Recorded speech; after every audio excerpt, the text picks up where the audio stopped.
За цаана минь байна. За марафонд гүйхэд ерөөдөө хэрэг болох 5 зөвлөгөө өөрийнхөө зүгээс өгье. За тэгээд миний хувьд гэвэл би 2023 онд ерөөдөө 10 км-ийн марафонд гүйсэн. Марафон ч гэжтэй зөв 10 км-т гүйсэн. Тэгээд энэ жил буюу 2025 онд 21 км-ийн хагас марафонд гүйгээд цагтаа багтчихгүйгээд гэх юм уу. Тэгээд медаль авсан.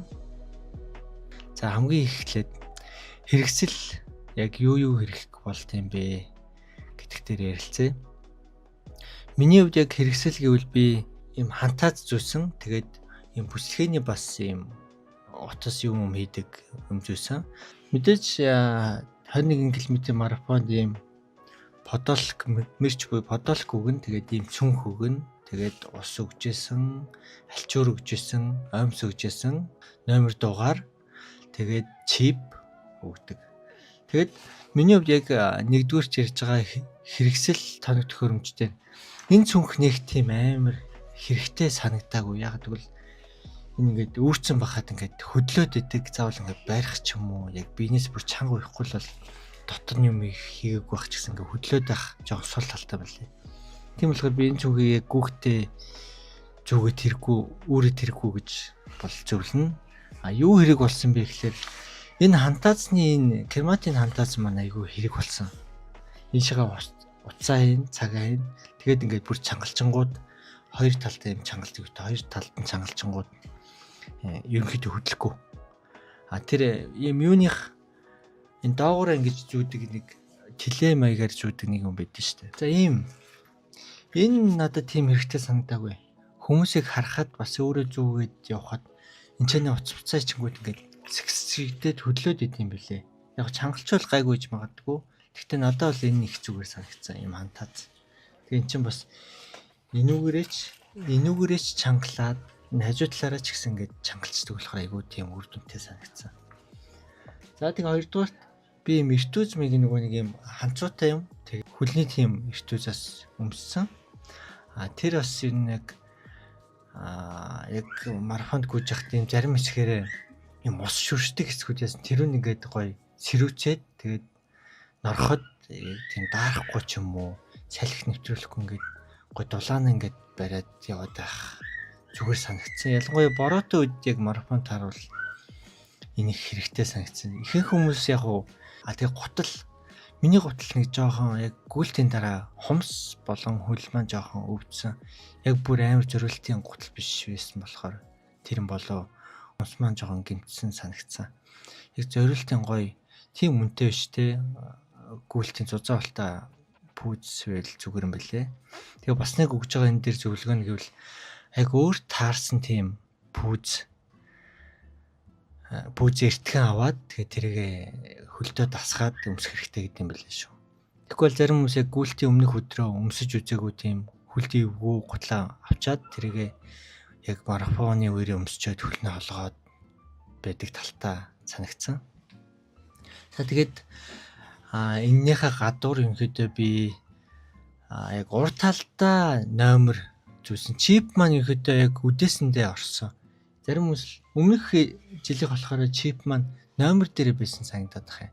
Энэ жилийнх болохоор чип нь тусдаа тэгээ үдээсэн дээр юм уу бугуун дээр зүүхээр бас тэр юу нь хэмжигдэггүй гэдэг юм бэлээ. Тийм болохоор үдээсэн дээр зүүчүүлэх зүгээр юм бэлээ. 23 онд ерөнхийдөө 10 км-ийн ийм ногоо номертой гүйжсэн 10 км 5 болон 10 км-т ерөнхийдөө медаль өгдөг. Тэгээд тэрний дараа би 2023 онд 10-т гүйгээд медаль өгдөг мэдчихэд 21-т заавал гүйнэ гэд энэ жил 21-т гүйгээд энэ номер байна.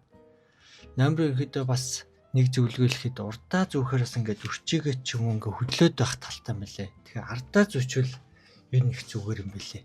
Харагдах байдлаасаа ч тэр номер маань ингээд айгуугаа цэвэрхэн авч явах юм бэлээ.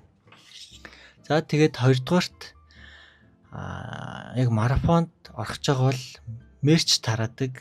Мерч буюу юм янз бүрийн алчуур, оймс, иймэрхүү зүйл авах хүсэлтэй сонирхолтой хүмүүс байвал бас мэдээж энэ подолк ч гэсэн хэрэгтэй те. Ийм подолк гэдрийг эртхэн авахгүй бол дуусчих юм байлээ.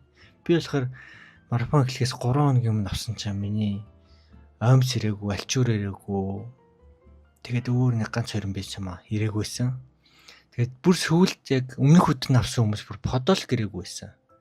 Тэнгүүтээ зарим бүр номер нь байхгүй гэсэн асуудлууд гарсан юм л. Тийм болохоор боломжтой бол мерчүүдээ авах ёстой зүйлсүүдээ тарааж эхэлсэн даруйд нь авах их зүгээр санагдсан шүү. За тэгээд номер 3. За 3 дугаарт нь бэлтгэл болон сонголт. Энд дээр юу ярих вэ гэхэлээр яг 21 мөдөчөөрт гүйгчлэл байгаа бол миний зүгээс өгөх зөвлөгөөг бол яг өөрийн бие таарсан тийм химнэл олоод сурчих хэрэгтэй юм байлээ.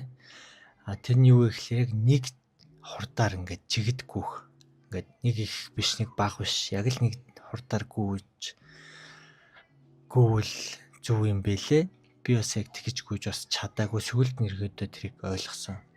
Тэгээд дараа жил хэрвээ би 42 гүйвэл яг энэ техникийг бас гүйлтийн бас техник байт юм байлээ. Ингээд бие сул тавиад чөлөөтэй гүйх ёстой гэж би бас уншсан. Тэгээд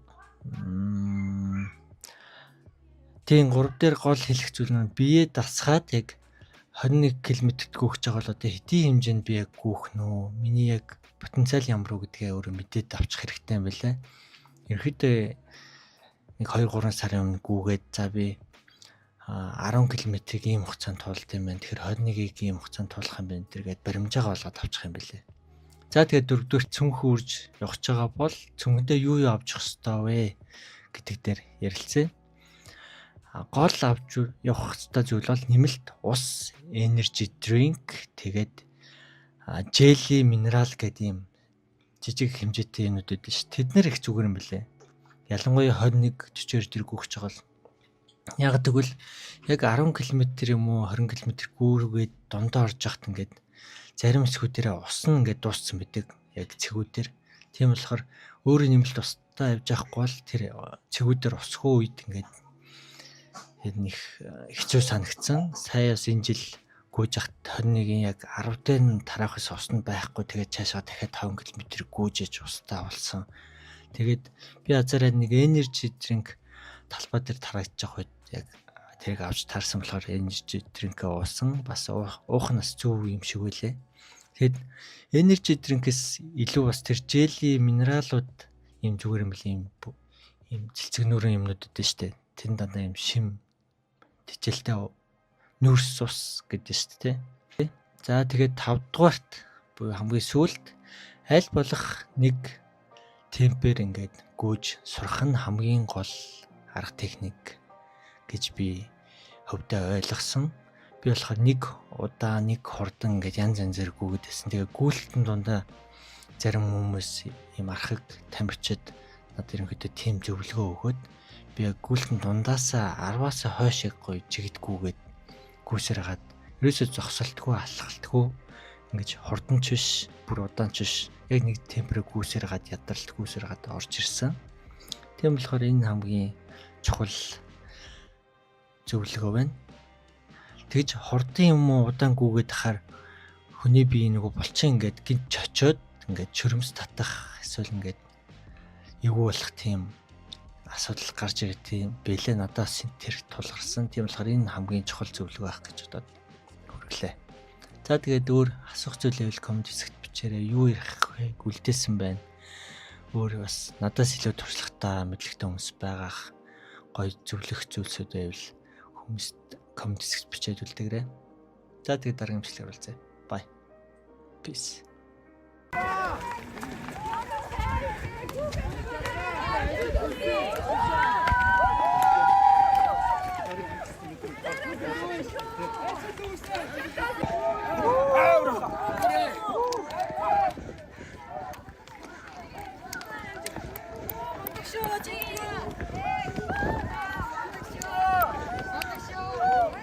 Метр гараа усаага шүү.